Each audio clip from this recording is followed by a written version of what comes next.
get started.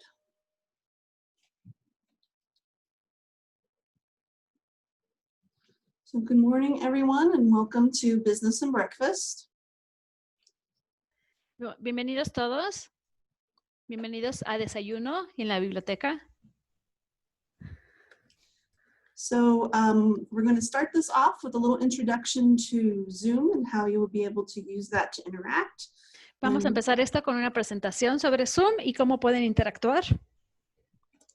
And then currently we have consecutive interpretation, but that will change once I move out of this little introduction. Por ahora tenemos interpretación consecutiva, pero eso va a cambiar una vez que me salga de esta parte. All right, so first of all, you should have a chat button at the bottom of your screen. Lo primero es que deberían de tener la función de chat abajo de la pantalla. Go ahead and click on that button to open the chat. Háganle clic a ese botón para abrir el chat. One thing to know is you will see at the bottom that it says all panelists at first. Una cosa que se tienen que dar cuenta abajo va a decir todos los panelistas, all panelists. So what you'll want to do is make sure to change that to all panelists and all attendees so that you can chat with everyone.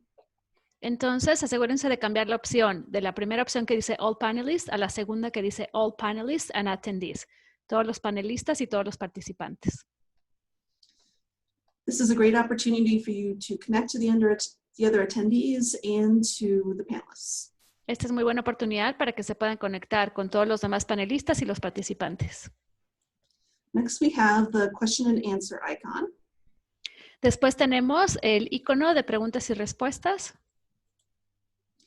Go ahead and if you have any questions for Trent or Kristen, you can type those into this field right here. Y si tienen alguna pregunta para Trent o Kristen, pueden escribirlos ahí en ese campo.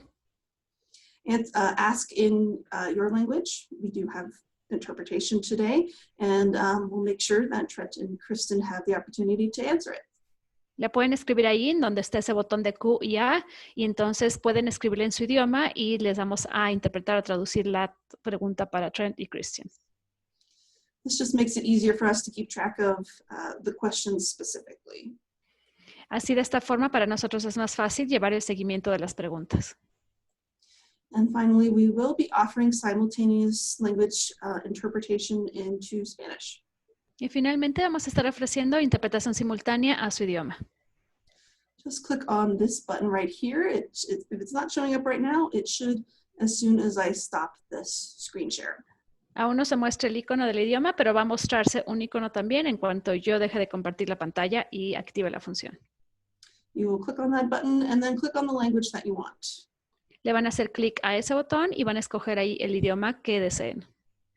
So if you don't do anything, you'll hear the speaker underneath the interpreter.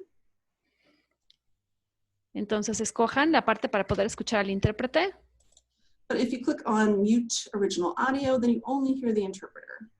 Tienen que escoger Mute Original Audio para que puedan escuchar solamente al intérprete. De lo contrario, van a escuchar a los dos. And FYI, you will only see the speaker, not the interpreter, no matter what. Y solamente van a ver al que está hablando y no van a ver al intérprete. Okay, and with that, let me start the interpretation. Vamos a empezar la función de interpretación ahora.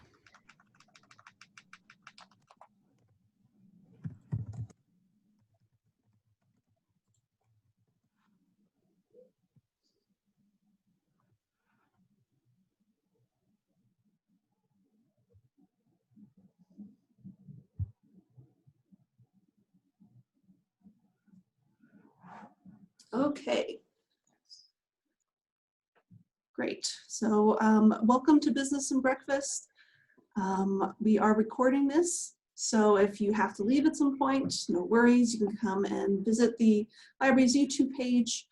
By the end of the week, we will have both the English recording and the Spanish recording up, so please share it far and wide, especially if you found this to be a great presentation, which I know it's going to be. Let's see, so this Business and Breakfast is put on thanks to a partnership between the Garfield County Public Library District, between BlizzardPress, the Post Independent, the Glenwood Springs Chamber, CMC, and River Blend Coffee House. As always, now that we're virtual, we unfortunately don't have the wonderful food from River Blend, but feel free to bring your own breakfast. Just so you know, a little housekeeping, please go on the library's website, gcpld.org, stands for Garfield County Public Library District, to see what other great virtual programs we have. We have a lot of great ones coming up, including a couple author talks. Today we have one that's with the Roaring Fork Outdoor Volunteers. So all sorts of good stuff coming up. And that's what I can think of that I'd like you to know. So I'm just going to hand this over to Trent Blizzard. Hi, everyone. Welcome. I'm here with Kristen. Hi. And I think we have a pretty casual presentation today to talk about the book that we wrote recently and kind of how we went through the process, and especially marketing the book during COVID times. So we're hoping to have some good marketing takeaways during this time as well for everybody. And I have some screen sharing to show here. So let me just show a picture of the book. And do you want to kind of start talking about how this process started for us? Maybe a little bit about us. Yeah, I guess. I think the first thing I would say is that neither Trent and I were really looking to write a book, nor are we writers, nor are we chefs, and we ended up writing a cookbook. So, you know, maybe big idea number one is this idea that, you know, he and I have been sort of putting content out into the world for years now about mushroom hunting, which is a passion of ours. And that led to this amazing opportunity that I think we never would have had we not done that through Modern Foragers. So the opportunity just kind of came out of the blue, really. And, you know, we had a publisher contact us in the spring of 2019, asking us if we wanted to do a wild mushroom cookbook. You know, we thought about it for about 2 seconds. And like I said, despite the fact that we're neither writers or chefs, we decided to jump in because why not? So we ended up spending most of 2019 traveling and hunting for wild mushrooms because we were tasked with not only writing the book, but we also had to cook all the recipes and photograph all the recipes in the book. And in order to do that, when you're writing a wild mushroom cookbook, you have to have the wild mushrooms. So we had a lot of fun in 2019. It felt a little bit like procrastination to me at times, but it really wasn't.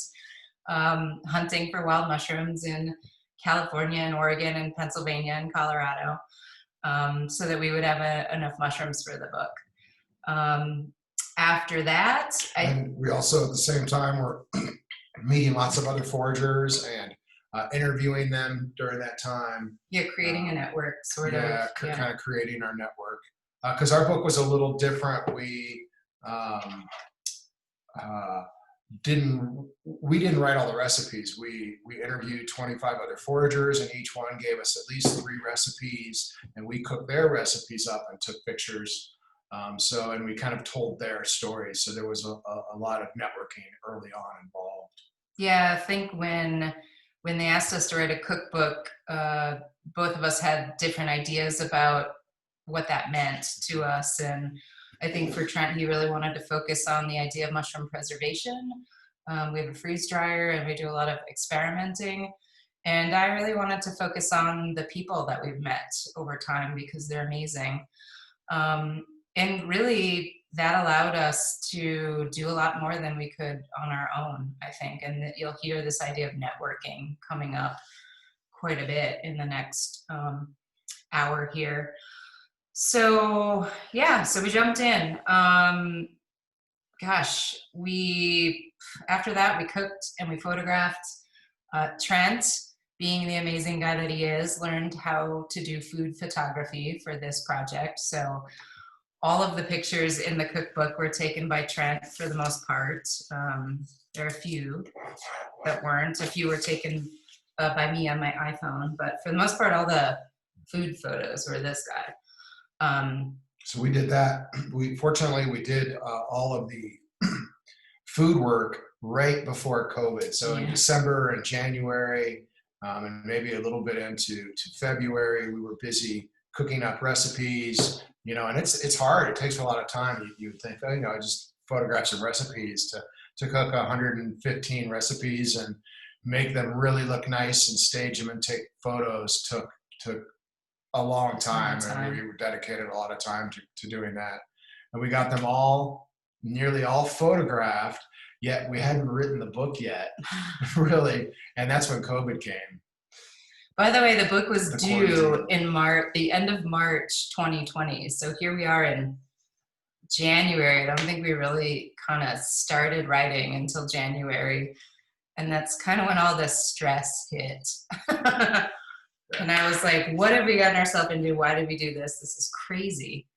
But, as you all do, when stress hits like that, you just jump in and you get it done. You do it. So that's what we did. It was our quarantine project. Yeah, it was the quarantine project. And in a sense, we were very lucky that we were quarantined because, we were a little bit slower in our regular business and we had time. We were stuck at home. So, I think it was good timing for us. We pushed the deadline until the end of April. They gave us another month. Yeah. And we got the book turned in, all the recipes and all the pictures and all the words. And then we went through probably at least a 2-month revision process where their editor would send us back all the things we didn't do correct, mistakes in the recipe, as well as kind of big editorial decisions that were really difficult. We struggled a lot with the title of the book. We went back and forth a lot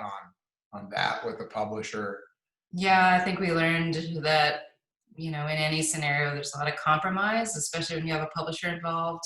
We compromised on quite a few things, but, in the end, I think it came out just fine. Yeah, by about the end of July, they sent it off to the printer. And we got it back October 20th. 20th was when it was released. And then we had kind of initially there, especially right before it went to print, kind of a big kind of scary time for us, which was we had spent, the year working on this book and we hadn't really shown it to anybody. Yeah, we were tasked with getting reviews for the cover of the book. And I think both of us were just afraid to put it out into the world because we didn't know how it would be received. So that was a tough step. And I think that was a big moment for me when we, like Trent said, we procrastinated. So we had maybe 2 weeks to turn around and get some reviews from people, which meant we had to ask people we didn't know to read a random book. Like kind of famous people in our world of mushrooming. You wanted a well-known person. Right, and to get back to us, within days. So, but as our luck would continue, someone named Connie Green, who mushroom people refer to as the Oprah of wild mushrooms, which kind of warms my heart, agreed to read the book. And she has a book herself called The Wild Table. And her website is wineforestfoods.com. She's a wonderful lady. She read the book. She sat down with it. She devoted a couple days to reading it. And then she sent us the review that ended up on the back of the book. And when we first got it, it makes me emotional. I almost cried. I was like, oh my God, she really loved it. She really loved it. Which was a big deal. I mean, all that work, but that was scary. It was really scary I don't know, I guess one of our sort of big lessons from 2020 was just ask, I mean, all of these sort of steps, even getting these 25 foragers into the book, some of them are famous to me. I've never met them. Langdon Cook is one of my favorite authors. And I was like, why would that guy give us the time of day?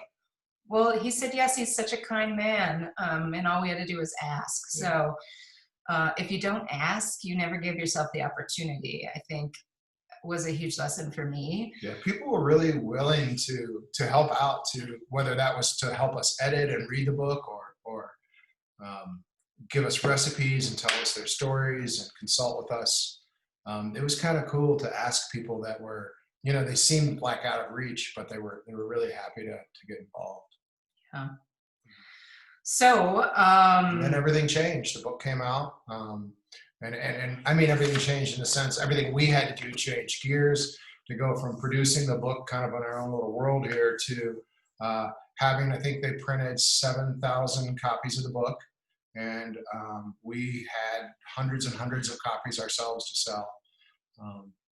And then we had to switch gear. And that was difficult I can't honestly say I've actually read the book yet. I mean, since we got the actual book, I have not looked through every page and read it because, I feel like I've looked That's at not true. We read it so many times through the before editing the printing process. yes. Yeah, but now we had the actual book and we had to kind of change gears and sell the book. And, fortunately it was before Christmas. So I think that helped give us a big focus. And the good news is, I think right around Christmas time, the publisher sold out.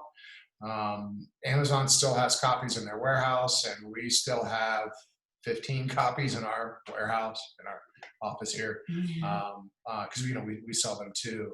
But they're going and they're reprinting a second one, which will be out in February, another round of printing, and it was pretty well received.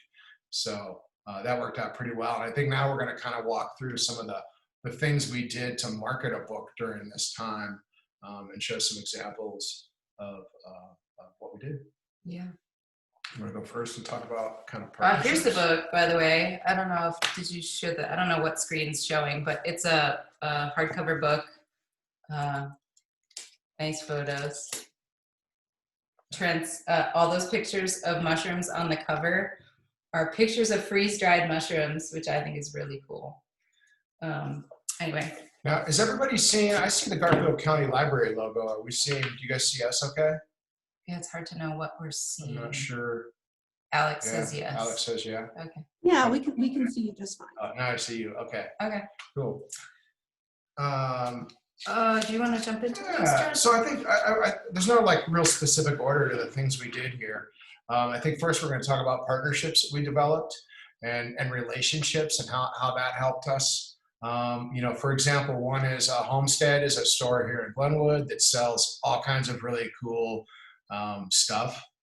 Yeah, I wish I could live in their store. Yeah. I just love it. Yeah, they have a lot of cool things in there, and they started carrying our book and a couple of other of our little products, and that's been great because a lot of locals have said, "Oh, we have your book," and they've been picking them up down at Homestead, and they sold a lot there. So I think there's a benefit to a local store that really makes sense selling a local author's product for us. So that was a really nice relationship.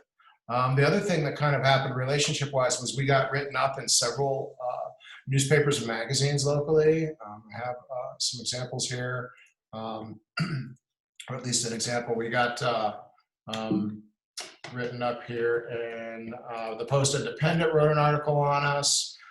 This is a screenshot from the Roaring Fork magazine, which featured us in their Christmas guide, Roaring Fork Lifestyle magazine, with a nice picture. And we were like in Aspen edible Aspen, Sober Sun. So we got some fun kind of local PR, which was pretty cool.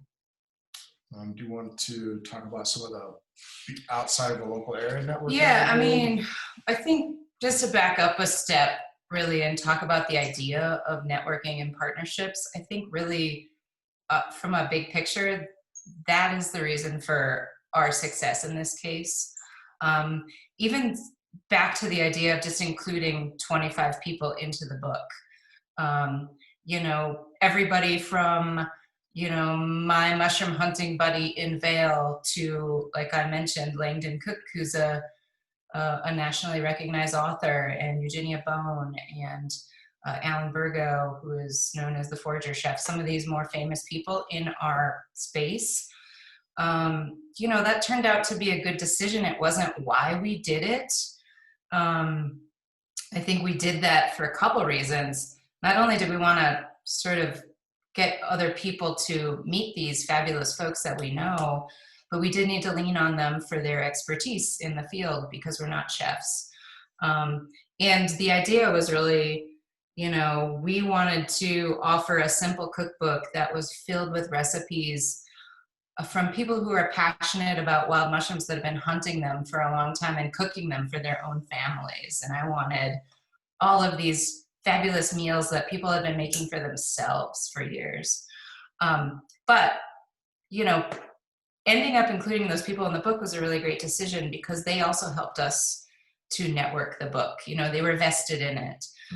So just this idea of creating these wonderful partnerships, from local PR partnerships to the people in the book to, in our case, mycological societies have been a really great way for us to get our message out. And those would be professional associations in pretty much every state where people like me and Trent can join if you're passionate about foraging mushrooms or the science of mushrooms or the medicine of mushrooms, anything regarding mushrooms. Your local mycological society is really the place where you go to meet like-minded people. So they are organizations in every state that contain hundreds of mushroom-loving folks. And they have weekly meetings normally, or monthly meetings normally in person, which normally we might be lucky they'd invite us to. And I don't know how we would go to Maine or Pennsylvania and do it, but we would go and present our book and sign the book and sell the book and maybe go to one of their events. Yeah, go to their events. And that obviously is not happening this year. So we just reached out to them through phone calls and emails and just said, hey, we have a new book. We'd love to present it to your members. And they were really, we learned that they really loved the idea. You know, another takeaway through all this is people want content, they want education. If you can find other people to offer your content and education to, they will share you with the world. And we just did like the Sonoma County Mycological Association presentation last week, and I know in the next month we have Maine and Illinois and Pennsylvania and San Diego will be like doing Zoom meetings for them. Right. This has been one of the probably most prominent methods for us to get the word out to people that really where we have sort of a ready-made audience that's relevant to us. And it's worked pretty well. You know, Trent does a presentation on mushroom preservation, which was his passion in this book. And, you know, we have quite a segment of the book dedicated to it, so it makes sense, it's relevant.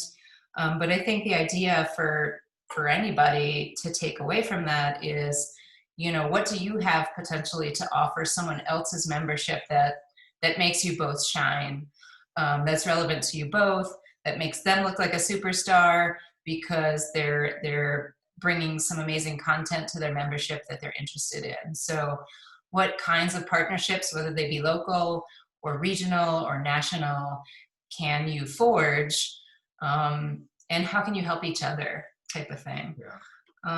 So another one we had was with the local CMC, which actually went beyond the local CMC. Let me go pull that up. It went statewide in their kind of classes. And we taught a class on mushrooming this summer, this spring in May. So this was after the book was done, but before it had been released. And it was a real hit. We sold out. And then we ended up operating it again ourselves. And it was fun. We made some money. We networked, and we, you know, built our network even more through the classes and then the paid classes that we offer.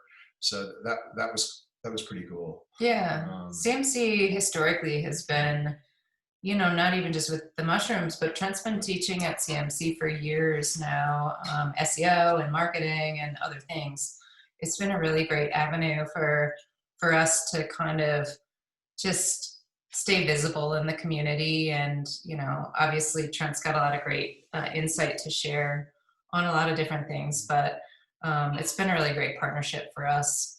And that's as a business. it's a good piece of advice to offer people is, you know, if you are trying to get into your community and establish your expertise, CMC often would love to have you teach a class, an adult class, non-credit. It's not complicated or difficult. It's kind of fun. So I would encourage you, you know, network with the folks at CMC that do the class planning, and they're hungry for your topics, and whether that's, you know, how to play a banjo or how to do an Excel spreadsheet, they'd love to offer your class. So that's something more people should probably be doing to help get themselves into our community here. Yeah, especially with local businesses. You know, I think it makes a lot of sense. So there's the idea of partnerships. You know, it's a big deal. Just ask, get out there, and even if it seems impossible, Trent's really great at this. He's happy to pick up the phone. He's a sales guy. It's easy for him. I have a much harder time with it, but I had to drag her here today. Because she enjoys it. Yeah. No, but yeah, you're more into this than me. But it was a big lesson for me. You know, I was like, oh my God, I can't believe you're asking David Aurora. I mean, he didn't get back to us, but but I asked him. But he asked. You know, that would be like, I don't know, who would that be like asking? The most well-known author in the space. He's like the guy that wrote the Bible, you know, to us. So that's a big topic. Number one was this idea of networking and establishing relationships and telling people what you're doing and asking for help and offering, you know, yourself to them, and that worked really well. Yeah. I think that the second big area is this idea of bringing value and content to people.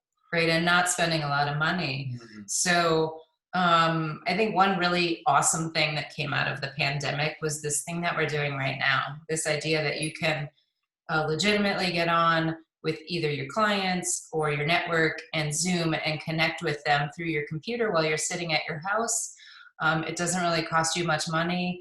Oftentimes someone else hosts the Zoom, so you don't even need a license. But, you know, when we were pretty much throughout the year in 2020, I don't know if it's because we were bored at first or what, but we decided, hey, we're going to offer this idea of Zoom webinars, and we're going to invite an expert in the space on something, whether it's the guy that knows about mushroom cultivation, or Eugenia Bone, who wrote a book called Mycophilia, or not necessarily well-known experts, but people that we like, hey, this lady knows a lot about something that we're interested in. She's interesting to us. Yeah. So let's interview her and let's invite people and see if they're interested in sitting in on that discussion, just like we're doing now. Very much just like we're doing now.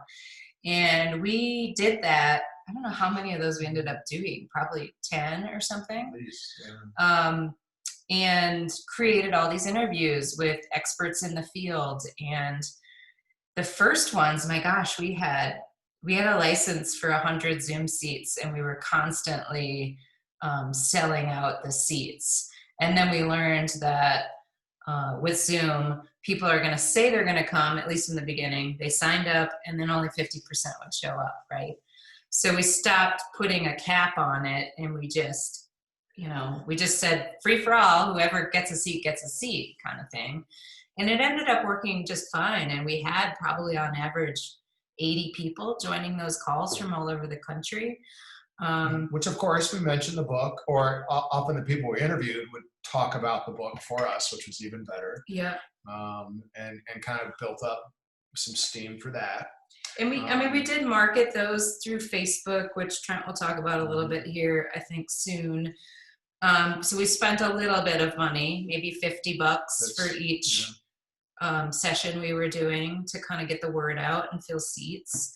But that ended up being really successful, not only because we got exposure through it, but we were also able to begin a YouTube channel, which we had never done before. Video, I think, is something that's kind of intimidating to a lot of people. This format, the Zoom format, interview format, is really easy. So I don't know how many videos we ended up with, but we were able to get, now a branded YouTube channel. You have to have, I think, 200 subscribers. We have 206. I think it was 100. And Was we it had 100? We've gotten. I can't remember. Yeah. It was 100 or 200 in order to brand your channel. But 200 subscribers, it's not that many, but it's more than we had, which was nothing. And there's I think from a kind of a marketing philosophy here, there's something else too, this idea of Zoom and what we're doing, and it's called remarketing. And basically it's, we're going to do something like offer a Zoom webinar, and then that allows us, we live stream it into Facebook and YouTube. So we're creating a social media channel from that same effort. We just click a button. We post it up to YouTube and Facebook afterwards. So we have like content that's out there forever, evergreen content, we call that. We also collected email addresses of everybody that signed up, and that's consistent through everything we've done. We're always collecting email addresses, and we email those people. So we send out emails, at least once a month, if not 2 or 3 times a month, to our list, valuable emails we hope that people like. So part of what we do here with this idea of creating content is how can you reuse it over and over again? We do a blog post with it after that, and we might put pieces of the video up in other places. Let's talk about so that was Zoom. We did a lot of the Zoom, and by the way, I would encourage you all that do Zoom, turn your video cameras on, establish that relationship wherever you can. It makes a big difference when people see you on the screen, nodding your head and smiling, and whatever, drinking your coffee during a meeting. That's one thing I would encourage anybody now in this COVID time period doing Zooms are take the opportunity to turn your camera on. And interact with people. And I can tell you, nobody's judging you. We all have messy desks. Barking dogs, screaming kids, everybody's seen it all, and it's accepted now. It's okay. Yeah. So it's really been a neat way to connect with people. So another example of kind of how we made content to create value was we did a calendar, and we didn't spend much money on any of this stuff. And the idea with the calendar was that Kristen made it. It's a burn morale calendar. It's 12 months of morels. And you come to our website and you download it, which, by the way, you give us your email address to download it. And then you print it yourself. I'll have a little picture of it here. And then you can print it yourself. And we were able to distribute it for no cost. And I know we've had hundreds of downloads of this now. It's been pretty popular recently here with 2021 starting, and it's a nice looking calendar. And I can see now we're going to have to do a calendar every year. People really liked it. I think the idea there is, what can you offer for free that doesn't take you too much time, that people perceive as high value, where at the very least they're willing to exchange an email with you, because email marketing is, it's practically free, let's say. It's your time involved. So always it's going to be, what kind of value can you deliver, in order for people to basically not be annoyed that you're sending them emails once or twice or 3 times a month. And then this became content which we put out into our social media feeds and into our blog, and allowed us to communicate with people. And it was neat when people order the calendar, for free. They're really grateful too. We got a lot of nice notes. They're like, we have a little space for a message, and they're like, thanks for making this. We missed you guys this year, or we hope to see you somewhere, or enjoyed this. A lot of kind of, again, good networking through this too. We need to reply to more people. I know. I was like, how are we going to get back to 300 people? I put this say howdy little message space, and almost everyone said hello. So I got to figure that out yet. But that was a fun project, and, it was pretty easy to do. I will share, although I know the ins and outs of graphic design, it is really simple to go on a stock website, like Adobe Stock, for example, and find empty calendar templates. So even if you're like, I could never do that, I don't have the skill set to do it, it's not really that difficult, actually. You could even just go buy one and one that you liked and offer it as it is. I watched you do it. I could almost feel like I could do it myself. It didn't look that hard. It wasn't that hard, but I'm just saying, like, there are things like this, if you sit down and brainstorm little things that you could offer that other people would find valuable for whatever reason, that you could use to give away in exchange for, at the very least, an email. Yeah. So that's what we did there. Another place we got our content out were a couple of podcasts we did, which were kind of fun. That's kind of under the networking idea, where these people already have these podcasts. And I think in both times they reached out to us, maybe they were watching the news. And we got a pretty big audience on those. Here's one Kristen did.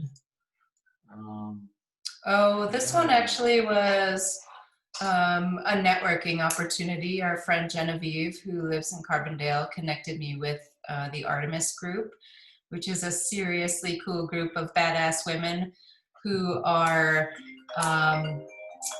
hunters, basically, and they were kind enough to feature me on their podcast, their show, as a mushroom hunter, which was really fun.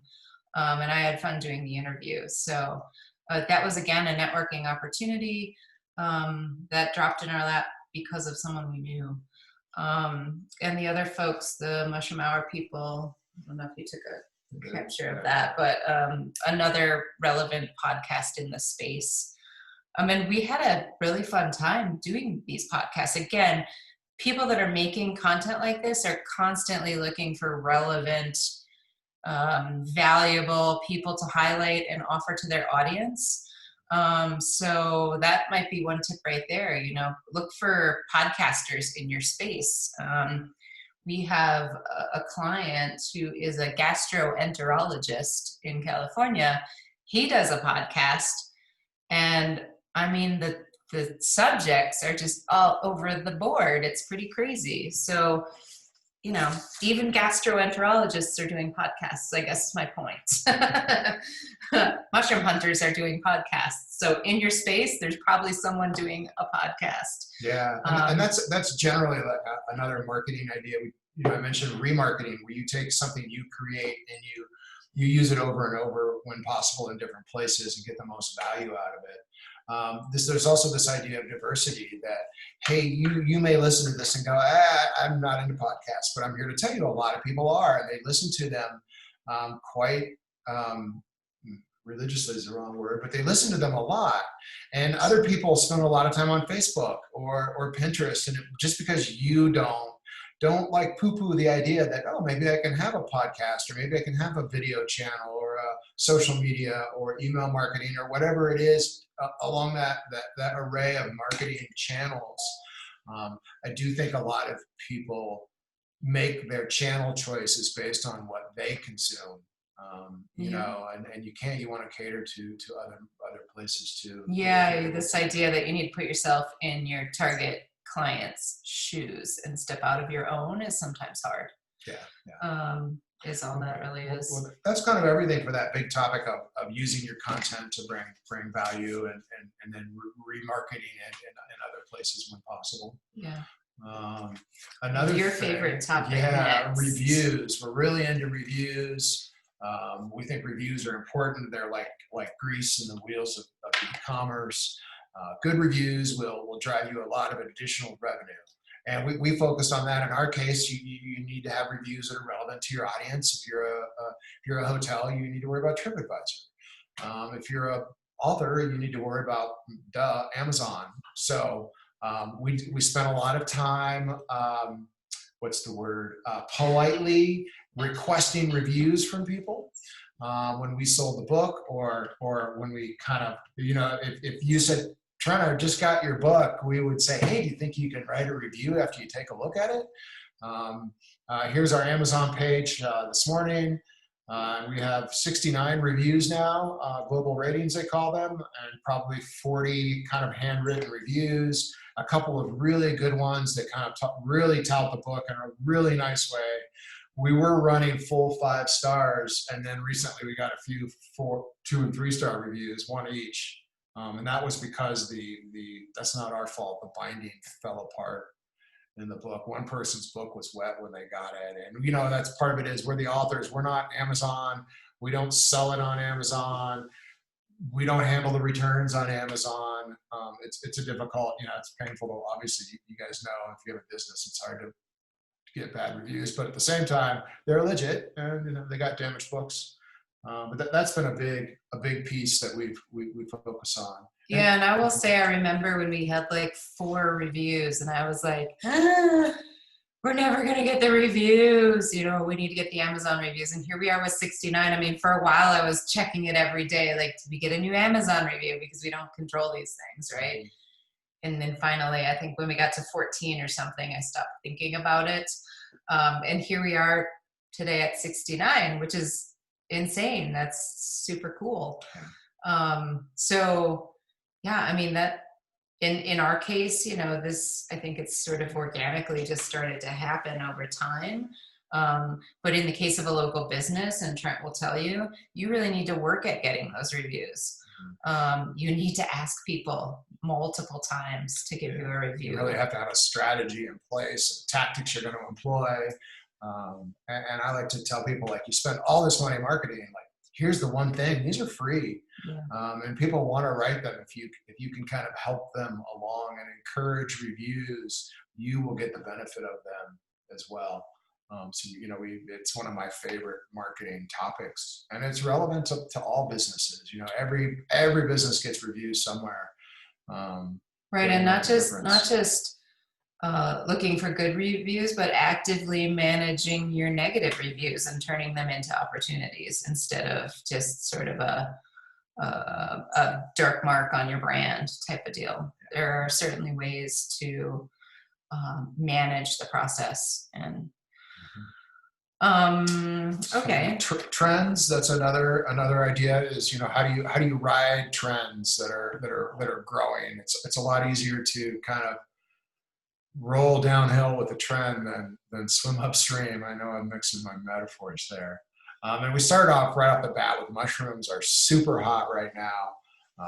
If you go into natural grocer, they're everywhere on end caps. There's chaga this and cordyceps that, and medicinal mushrooms over here, and reishi that you can do things with. It's pretty cool. They're really exploding right now. Yeah, how long did it take for us to become cool? Because we were like way not cool. Yeah, about 2 years ago maybe.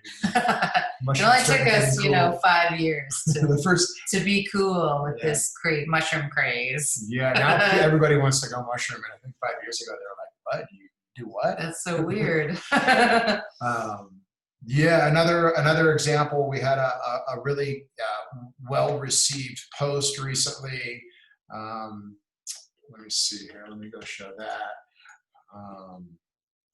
Where, you know, I give like, hey, let's pick a trend. We did the calendar. That was a big trend going into the end of the year. Here's another one we did. It's Christmas time. We made a Christmas shopping list, and this is, I think, the 3rd year we've done this. Yeah, second or third. I can't remember. Third year, yeah. 3 years ago. Yeah. I couldn't stop myself. It started out as being 20 gift ideas. This year I was just like, I can't stop myself. I'm just going to keep going and going and going. And I ended up with 57, which is such a weird number. You kept adding more and more. Every day I didn't care. I didn't care. Who cares? Yeah, but this has been a really well-received blog post and Facebook post. And a lot of people, I think, were just kind of excited to get a shopping list for new ideas that didn't like come out of Oprah or Amazon, you know, real original ideas. We also focus and feature a lot of like local, I don't want to say local to us, but small artisans, people that are kind of making handmade products.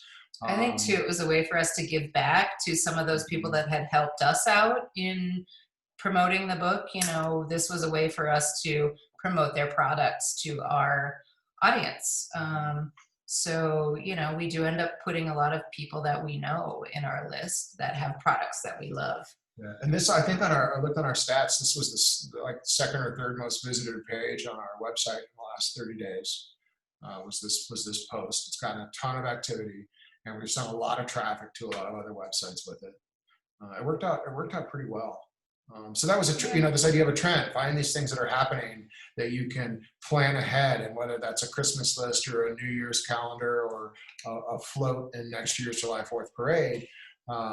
If you can find those opportunities, do them. The other one is Zoom. Before COVID, doing a video chat with somebody was pretty unheard of, and people were really uncomfortable, and you kind of had to pull their teeth. And now everybody Zooms. Clients are more than happy to hop on a video call with you, which I love. It's so much easier to kind of talk to somebody face to face and establish rapport in a relationship. So Zoom is another thing that's kind of trending, or did trend, and we were doing a lot with Zoom when the first 90 days in COVID, and people thought it was cool and new. Now it's kind of, here we are in Zoom, but it's not new or fresh anymore. Everybody does it. It's become a verb in our vernacular. So we're Zooming. Look for those trends. Hey, and learn a new skill. That was another one we had. If you get a chance to learn a new skill, definitely take advantage of it. Here's a picture of Tom Kha soup, which is a type of soup that I took a picture of. Yeah. So Trent took the opportunity, in this case, because we didn't have a choice, I guess he signed on to do it, to learn how to do food photography. And both of us have dabbled with the camera. He's always been better at it than me. But he really jumped in, he took an online class and, produced beautiful photos for the whole book. So, which was nerve-wracking. It was difficult. But you did a really amazing job. So we also found a nice kind of way to teamwork. Like I really liked working the camera. I liked worrying about the lighting and the shutter speed, that kind of technical. But I really did like the laying out, choosing the backgrounds and laying out the colors, food. composition. I don't enjoy composition. Like Kristen takes much better pictures than me. They just have composition. So we worked pretty well. She would dish everything up and get it laid out and kind of help me with the composition, and sometimes stand behind my shoulder and say, try this angle.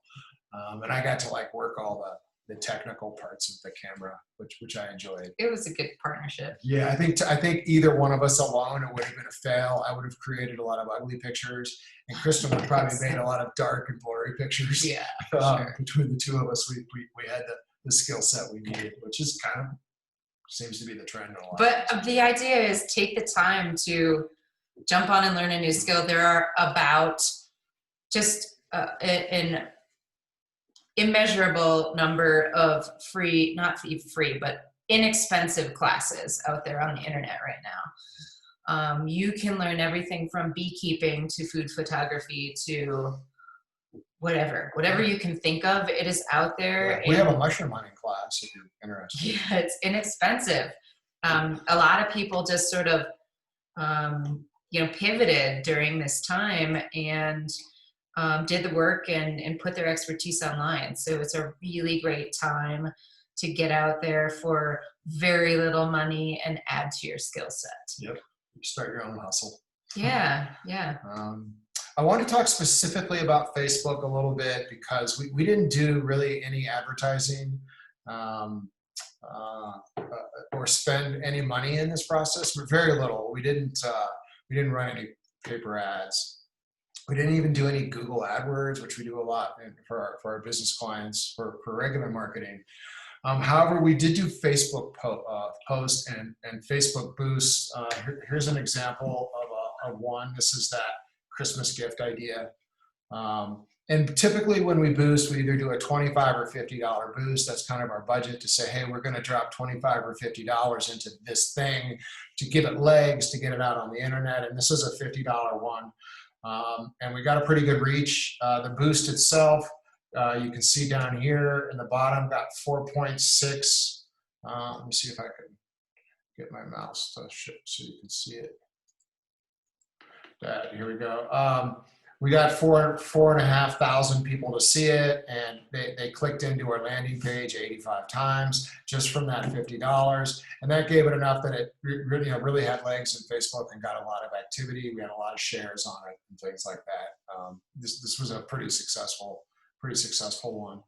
I think I have another Here's the boost. Here's the example of the $50 we spent over 5 days, the engagements and how much it costs. And this is probably pretty normal type of expense where, again, we would spend $25 or $50. We also try to create good Facebook audiences. We use the thing called the Facebook Pixel, which we install on websites like our website. And then we can kind of put a cookie on you when you visit our site. And we're going to make sure, since you were on our website in the last 30 days, you're going to see us again on Facebook. You can really do lots of different targeted advertising with these Facebook posts. So that was, for us, probably our marketing budget went into Facebook. And even then, it was, I think, over the course of the whole year, we probably spend to do it once or twice a month. So, it's $50 to $100 a month max that we spend in Facebook, just to kind of help grow. And we've done pretty well. We have over 10,000. Facebook? How many Facebook fans do we have? Over 20,000. Over 20. We have a lot of Facebook fans. And that works out pretty well for us too, to just kind of slow and steady build that up. And everything we do, we're also trying to get email addresses, and we have thousands of those, and we work that list. So, yeah, I mean, I think Facebook is really one of our primary spends in marketing for Modern Forager anyway. This particular audience, for whatever reason, they love Facebook, and they're still here in Facebook. They're still listening. There's a lot of mushroom enthusiasts out there. So spending $30 or $50 to boost a post that we really would like to get engagement on has been really successful. I think we sell burn morel maps, wildfire maps in the spring during morel season, and that is pretty much Facebook and AdWords are the only two places that we advertise that product, and Facebook is really successful on that front. Yeah. Another thing we do in Facebook is that when there's a trend in, for us, mushroom hunting, for example, Morel Mania happens in the springtime every year. About March, people start getting wacky about morel mushrooms. And putting more money into getting followers during that time. So if I'm going to spend money for a Facebook likes campaign, I'm going to do it during Morel Mania, when people are just jazzed up about something and there's more of them talking about it.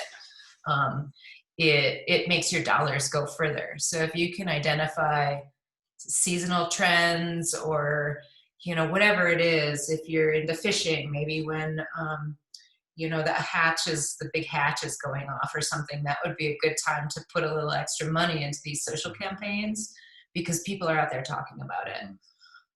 So I think that's just like a small tip. And on a related aside, we do a lot of AdWords advertising too for professionally, and that's not what we did here. That would have certainly worked.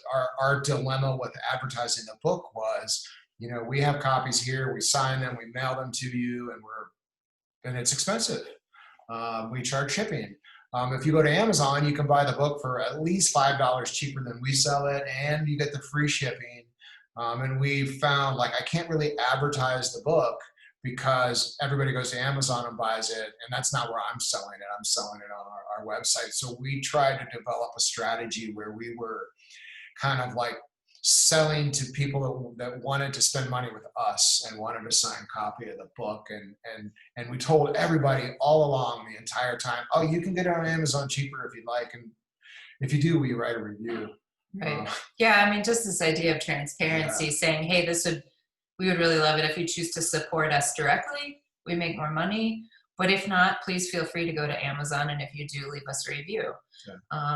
Yeah. Cause we're never going to compete with the people that are just going to want to buy something at Amazon. That's what it is. Yeah. And that was fine. We didn't really care either, which helped. No, it seems to have worked out just fine.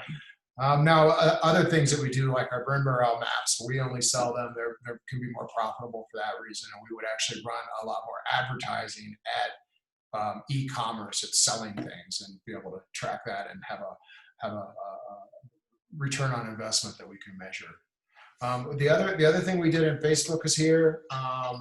This worked out pretty well. This was in October, right before the book came out. We did a contest with a giveaway. Actually, Marlena helped us with this.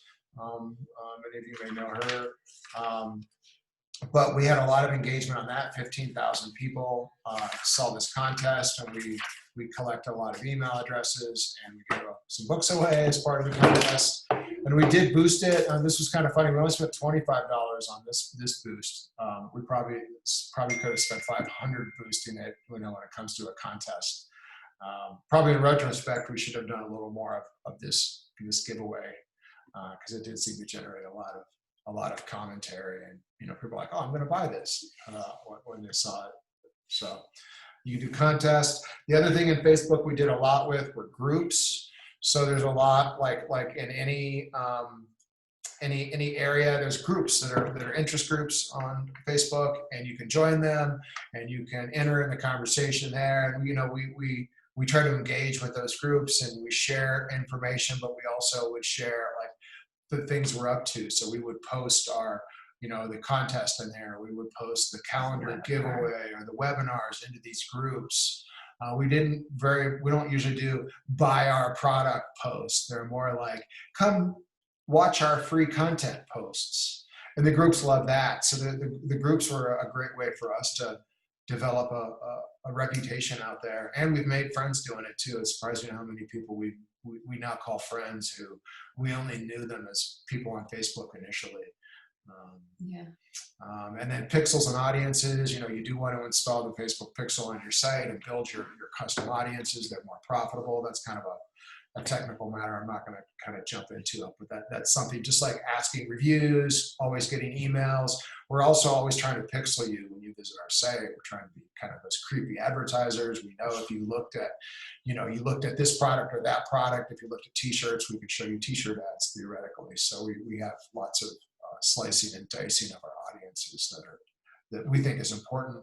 And that works well for us because we're micro advertisers. So we don't need 20,000 people to advertise to. If we get 1,000, we can spend $25 and offer a little product and hopefully sell a dozen of them. And that's how we're successful, is on very small, laser targeted little things. Email. I already mentioned that a couple times. I did have a fun little thing we do occasionally. I'll show that. It's not like a world beater, but it works pretty good. When you send out an email, here's an example in MailChimp of an email we sent out. This campaign had a 25% open rate, which is below our average open rate, and even below what they call our peers. I don't know who our peer is in MailChimp. Maybe there's another mushroom forager author in there. No, they probably don't really know very well. I don't think they do either. But when we get something like this, and this was like an email to our whole group, it was an e-commerce style, email. What we do is take the remaining 75%, and we send a follow-up email, and you can get more opens. In this case, it was a little lower, but that represents hundreds and hundreds of people.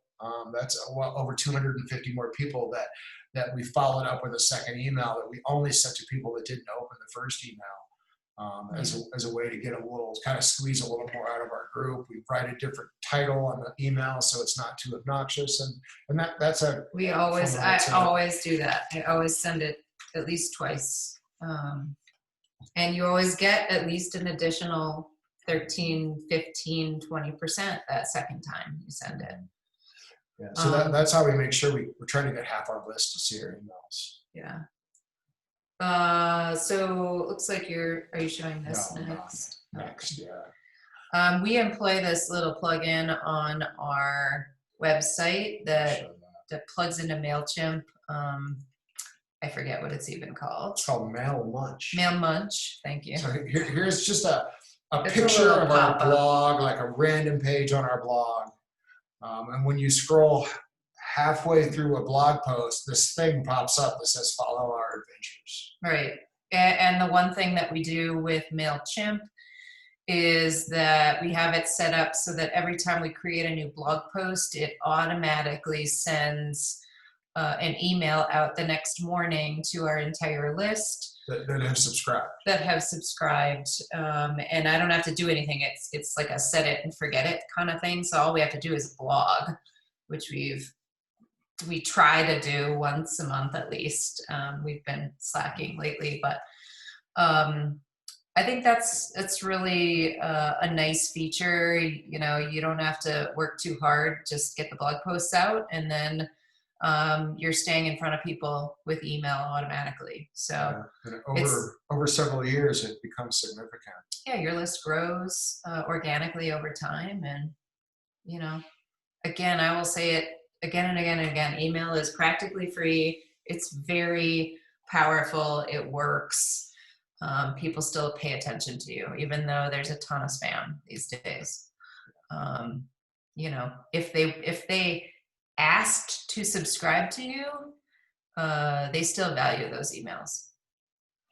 Yeah. And that's kind of what we're wrapping up with here today, I think, because, you know, that's our blog. The blog is probably, the blog and the website are kind of the center of everything. We try to put our best original content in the blog, and then we feed it out to places from there, whether that's videos or social media or emails or whatever. Our website is kind of our core marketing piece that we start everybody from and bring everybody back to whenever we can, because obviously we have control of it. Yeah. So that's kind of it. I had kind of four kind of takeaways here. We're always collecting email addresses and we're using them with good content whenever we can.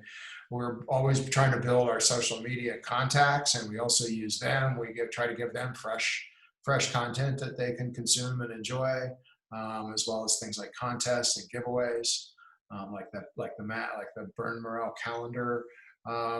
We're putting pixels on our web collateral so we can kind of put cookies on people and advertise to those people in the future that have already shown an interest level in us. We would rather advertise to 5,000 people on a regular and consistent basis than 50,000 people once.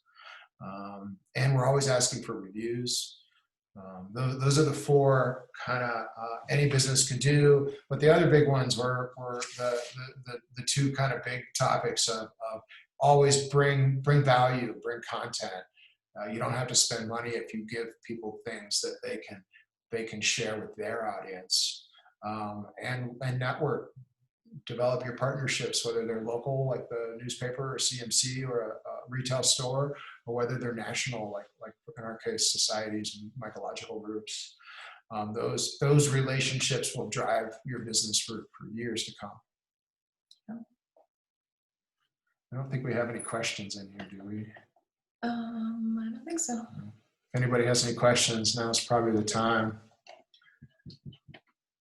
I think that was my last slide too. Yep. Yeah, that's everything. I'm going to turn that off. Lauren, do you want to Any questions? take over? Yeah. If anyone has any questions, please throw them in the Q&A box. Okay. I have to say that was incredibly useful, and not just for if you have for publishing a book, but just in general. And I especially love what you said at the beginning, which is just ask. I think in life in general, that's something that It's half the battle, right? yes. Just ask. Yeah. People want to help. I mean, I think, you know, we like helping people. Yeah, it's true. Right now, I think there's and we hope always, but people are just really wanting to help each other right now with whatever it may be. So this idea of how can we help each other is really powerful.